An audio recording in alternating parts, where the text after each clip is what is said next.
안녕하세요. 맘땡 대표입니다. 이제 뭐 이번 주 아니면 다음 주면 고등학생들이 기말고사가 다 끝나죠. 특히 예비고3들 같은 경우는 이번에 이제 기말고사가 끝나면서 아마 자신이 무슨 대학교를 갈 수 있을 것인지 그 점을 아마 이제 계산을 해볼 거예요. 그래서 나는 최소 뭐 안정권은 어디 대학교는 갈 수 있을 것 같고, 그래도 3학년 때 최대 열심히 해서 어떤 소신이나 상향 지원을 해서 대학교를 가야 되겠다라는 그런 생각들을 여러분들 하실 것입니다.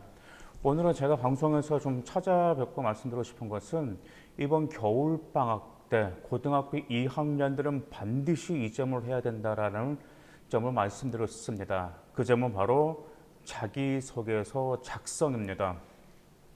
보통 일반적으로 자기소개서 작성을 3학년 여름방학 때 작성하는 경우가 대부분입니다. 그런데 이제 제 경험으로 봤을 때 고등학교 2학년 겨울방학 때 자기소개서를 미리 작성해 놓은 아이들과 고3 여름방학 때 자기소개서를 미리 작성한 아이들과 나중에 글을 보면 글의 진정성이라든지 그다음 퀄리티가 정말 고3 여름방학 때 쓰는 아이들은 그다지 좋지가 않아요. 좀 뭐라고 할까? 좀 글이 가볍다라는 느낌이 들거든요. 그런데 고등학교 2학년 겨울방학 때 쓴 자기소개서는 글이 그래도 진정성이 있고 뭔가 글 자체는 묵직한 활동이 있구나라는 점을 느낄 수가 있습니다. 그 이유가 무엇일까요? 고3 여름방학 때 자기소개서 쓸 때 여러분들 선배들은 어떻게 쓰면 시간이 없어요. 왜냐하면 자기소개서를 쓰려면 어떻게 해야 되죠? 생활기록부를 분석을 해야 돼요. 그리고 자기 자신을 어필할 수 있는 활동이 무엇인지를 잘 봐야 되겠죠. 자신의 진로와 관련돼서 무슨 활동이 있었는지. 근데 그 활동만 생각해서 된다라는 건 아니에요. 왜죠?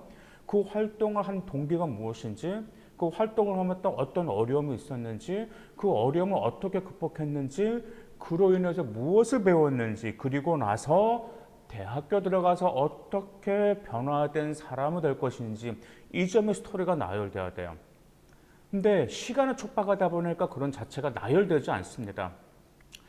여러분들 한 가지 기억하셔야 될 게 있는데, 글이라는 것도 저는 또 이렇게 말씀드리고 싶어요. 글도 묵히면 묵힐수록 정말 좋은 글이 나와요. 그 말은 첨삭하고 또 수정하고 글이 완성되었다 하더라도 일주일이나 2주 후에 다시 그 글을 보면 어딘가 모르게 좀 어색한 그런 표현들, 그 다음에 어딘가 모르게 글의 방향에 맞지 않다라는 그런 생각이 종종 있습니다. 그러면 또 첨삭하는 거죠. 그래서 고등학교 2학년 겨울방학 때 자기소개서를 작성한 아이들 같은 경우는 최소 첨삭이 적어도 한 8번 아니면 어떤 아이는 한 6번 쪽 그 첨삭을 거치면서 글의 완성도와 퀄리티를 올리게 됩니다. 글의 완성도와 퀄리티를 올렸다는 것은 자기 자신을 충분히 평가하게 어필하고 생활 기록부에서 미처 하지 못한 자신만의 이야기를 충분히 밝혀냈다는 점이에요. 하지만 고3 여름방학 때는 시간이 촉박합니다. 더구나가 고2 겨울방학 때 자기소개서를 작성할 때 또 장점이 하나 있어요. 그 이유는 뭐냐면 고등학교 3학년 때요. 여러분들이 유일하게 한 번 정말 역전할 수 있는 시험이 딱 두 번, 고3 1학년 중간 기말 2번밖에 없어요. 그런데 정말 시험에 올인해도 좋은 결과, 역전할 가능성에 올라갈까 말까인데 그 와중에 자기소개서도 신경 써야 되죠. 또 다른 활동을 신경 써야 되죠. 그러면 여러분 선배들 같은 경우에 학업에도 집중이 안 되고 자기소개서 집중이 안 되는 선배들을 제가 너무나 많이 옆에서 지켜봤습니다. 그래서 고2 겨울방학 때 빨리 자기소개서를 끝내고 고3 때는 무조건 내신에 올인하라고 저는 주문합니다. 그럼 고2들은 이번에 이제 내년부터 자기소개서가 바뀌잖아요. 지금 뭐 올해까지는 뭐 1번 있고 2번 있고 3번 있고 이제 4번 같은 경우는 대학교마다 다 틀렸죠. 그래서 총 5,000자 내외였습니다. 그런데 내년부터는 3,100자로 축소가 되었어요. 근데 뭐 축소가 되었다라고 해서 많이 바뀐 건 아닙니다. 내용은 똑같습니다. 먼저 그 첫 번째 항목이 그겁니다. 우리 전에 자기소개서 1번하고 2번을 압축한 건데 제가 이거 읽어드려 볼게요. 그 질문이. 지원한 분야와 관련하여 고등학교 재학 기간 중 본인이 어떤 노력과 준비를 해왔는지 지원 동기와 본인에게 있었던 학습 경험, 교내 활동 등을 중심으로 기술해 주시기 바랍니다. 질문이 약간 좀 틀리죠. 1번에서 키포인트가 있어요. 키포인트가 뭐죠? 지원한 분야와 관련하여. 그다음 두 번째, 본인이 노력했는데 지원 동기.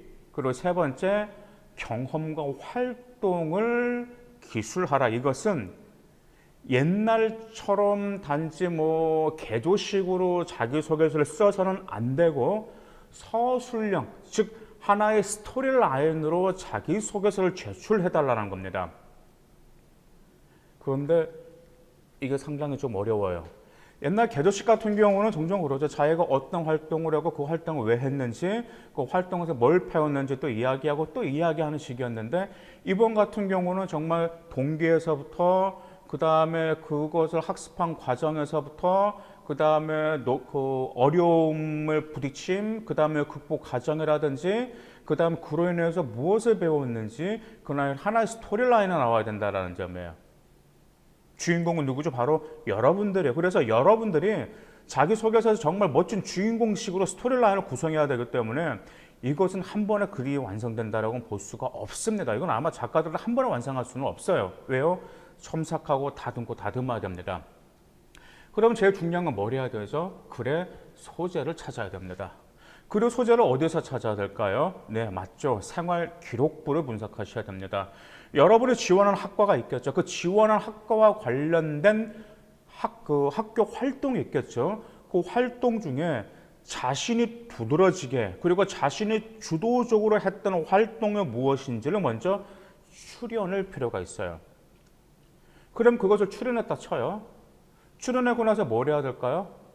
아이들의 자기소개서 써라 그러면 대부분 처음에 뭔만 쓰는 과정만 씁니다. 자기가 무슨 활동을 했고 뭔 활동했고 그것만 쓰는데 당연히 그 활동을 평가자가 보고 싶은 것은 아닙니다.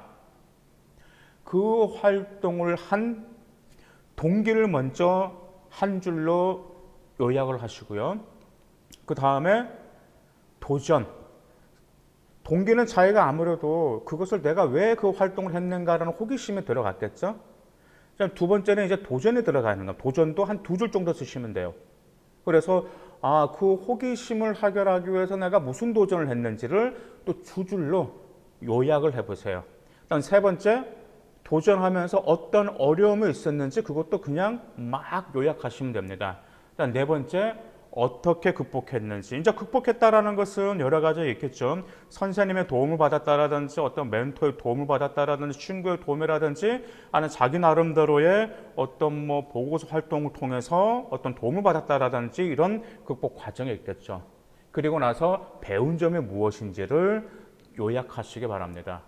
배운 점을 요약하고 나서 마지막으로 저는 여섯 번째 이걸 추천해드리고 싶어요. 그것은 마지막으로 이 활동과 이 배움을 통해서 앞으로 어떤 배움을 더 확장해 나갈 것인지 또 어떤 지적 호기심을 충족시키기 위해서 더 노력할 것인지가 나오면 정말 메리트가 있는 아름다운 자기소개서가 됩니다. 그러면 이것을 처음부터 글을 동기 쓰고 그 다음에 뭐 거기 이제 극복 과정 쓰고 이것을 차근차근 문장을 처음부터 완벽하게 맞추려고는 하지 마세요. 아이들에게 처음부터 글을 써라라고 하면 아이들이 진도가 나가지가 않아요. 처음부터 무엇을 써야 하는지. 그런데 이런 말이 있습니다. 초고는 처음에 쓴 글을 초고라고 하거든요. 초고는 걸레다라는 표현이 있어요. 어떤 작가들도 초고는 무조건 걸레입니다. 그래서 초고는 말이 앞뒤가 맞든 안 맞든 맞춤법이 맞든 안 맞든 여러분 느낌이 가는 대로 무조건 쓰시기만 하시면 됩니다. 동기라든지 도전이라든지 그 다음에 어려운 극복 과정이라든지 이 모든 사항들이 매치가 잘 안 된다 하더라도 처음에는 그런 점 절대 신경 쓰지 마시고 무조건 글을 휘날리면서 막 쓰시기 바랍니다. 그럼 글이 어떻게 써야 될까요? 막 쓰다 보면은 그때는 또 글자 수도 맞추셔도 안 돼요. 예를 들어서 지금 1번 자기소개가 1500자잖아요. 그러면 딱 1500자까지만 막 글을 막 쓰는 건 아니고 초과가 되면 더 좋아요. 왜 그럴까요? 초과가 되고 초과가 된다는 것은 여러분의 마음속에 어떤 활동을 더 어필하고 싶은데 차마 말하지 못한 활동들이 나오는 경우가 굉장히 많이 있어요. 그럼 거기서 여러분을 대신할 수 있고 여러분의 색깔을 찾아줄 수 있는 자기소개서 소스를 여러분들 찾으실 수가 있어요. 그러면서 뭐가 들어가는 거죠? 네, 그 다음부터 좋은 소스를 찾아서 첨삭을 하면서 또 말을 다듬는 과정을 거치게 되는 겁니다. 자기소개서, 그러니까 모든 글을 쓰는 것에 있어서요. 제 생각에는 저도 이제 자기소개서 첨삭을 거의 한 10년 이상을 해줬는데 중요한 것은 아이의 색깔을 먼저 찾아주는 게 가장 중요하다고 저는 생각합니다. 그래서 생활기록부를 분석하고 이 아이의 자기소개서를 대학교 평가자가 읽었을 때 이 아이가 어떤 아이겠구나라는 그런 하나의 시나리오, 영화처럼 보이게끔 만들어주는 색깔을 정말 그 서술형 자기소개서의 정석이라고 말할 수가 있습니다. 그래서 여러분들의 자기 생활기록부를 분석하시면 어떤 좋은 소재를 찾았어요. 내가 이 활동 정말 열심히 했는데 차마 생활기록부에 여러분의 노력이라든지 과정이 드러나지 않았다 그러면 그 활동을 처음에 뭘 쓰라고 그랬죠? 동기 막 쓰세요. 두 번째, 도전 막 쓰세요. 동기하고 도전 앞뒤가 안 맞아서 상관없어요. 세 번째, 어려움 막 쓰세요. 네 번째, 극복 과정 막 쓰세요. 그 다음에 다섯 번째, 결과를 쓰시고 그 다음에 배운 점 같은 거 쓰시고 나머지 여섯 번째로 앞으로 이 활동을 통해서 어떤 호기심을 가지고 또 어떤 학업 역량을 더 키우겠다, 어떤 또 활동으로 더 성장하겠다라는 식으로 글을 처음에는 막무가내로 작성하시기를 바랍니다. 그런데 여러분들 이것만 하셔도 정말 도움이 되시는데 글의 소재를 찾았다라는 것만 해도 여러분들은 고3 때 그래도 한결 부담이 적으신 거예요. 대부분 아이들이 그래요. 자기소개서를 하면 대체 뭘 써야 될지 모릅니다. 이걸 쓸까 저걸 쓸까 아이들이 갈팡질팡을 해요. 근데 갈팡질팡 하는 게 며칠 계속 가다 보니까 겨우겨우 며칠 지나서 이걸 써야 되겠다라고 생각하면 또 그때 막혀요. 왜요? 동기를 어떻게 써야 되지? 도전을 어떻게 써야 되지? 라는 점이 많이 막히기 때문입니다. 그렇기 때문에 2학년 겨울방학 때 여러분의 생활기록부를 분석하시고 그 다음에 자기소개서 그 점을 막 들어가시면서 처음에는 걸레가 돼도 상관이 없으니까 여러분의 색깔을 드러내줄 수 있는 소재를 끄집어내는 게 중요하다는 점, 그리고 나서 글 첨삭에 들어가야 된다는 점, 다듬어야 된다는 점, 이 점을 꼭 기억해 두시기 바라겠습니다. 그 다음에 이제 자기소개서에 제가 좀 아이들에게 부탁하고 싶은 게 있어요. 자기소개 다들 그래요. 100명 중에 100명 자기소개 처음에 써가지고 저에게 가지고 오면은 항상 이게 들어가야 그건 바로 자화자찬에 많이 들어갑니다. 자기 자신을 너무 많이 칭찬해요. 뿌듯했습니다. 이걸로 인해서 저는 정말 저 학업 역량을 키우는 학생이 되었습니다. 이런 표현들은 쓰시지 마세요. 왜요?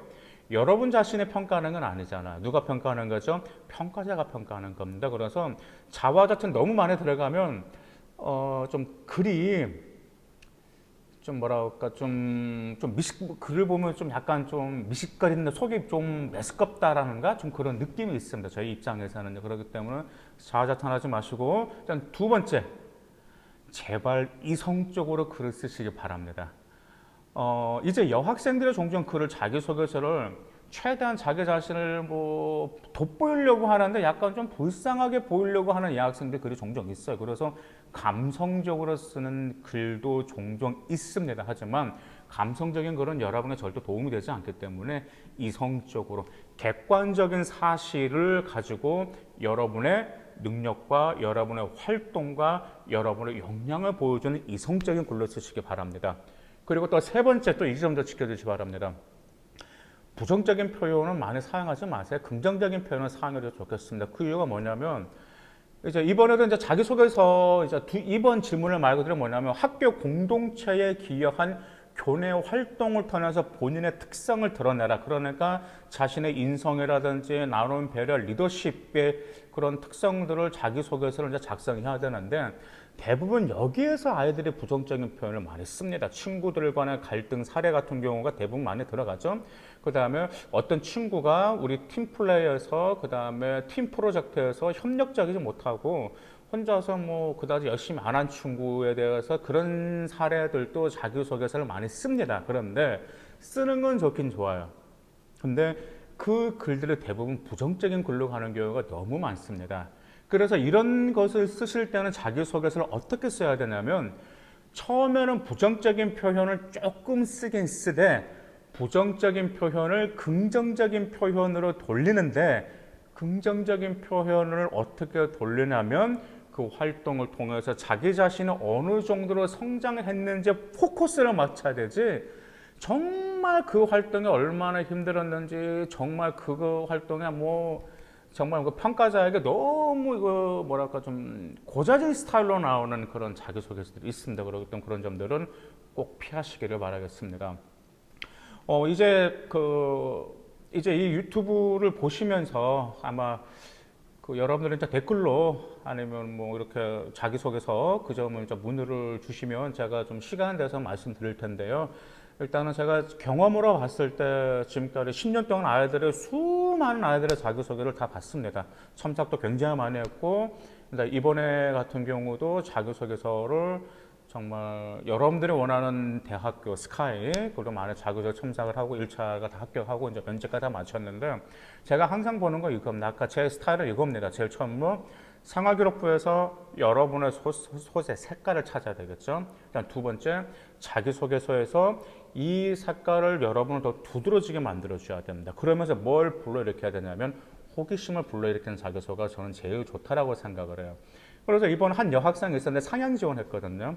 근데 1차서를 합격을 했어요. 그 학생이나 저랑은 합격할 줄은 몰랐어요. 그래서 그 학생이 선생님 1차 합격했다고 그러고 거기 상향을 그래서 봤더니 면접까지 보고 왔는데 면접에서 칭찬을 받았습니다. 면접도 같이 해서 준비를 했으니까요.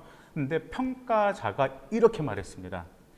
자기소개서 1번을 보고 호기심이 생겨서 학생을 한번 보고 싶었어요 라고 평가자가 말을 했다라는 점이에요. 그래서 저는 제 경험으로 봤을 때 좋은 자기소개서는 딱 두 가지가 충족되어야 된다는 첫 번째 여러분의 색깔을 확실히 보여줘야 된다는 두 번째는 여러분의 호기심 어떤 학생인지 호기심을 불러일으켜주는 자기소개서는 정말 좋은 자기소개서라고 저는 추천해드리고 싶습니다.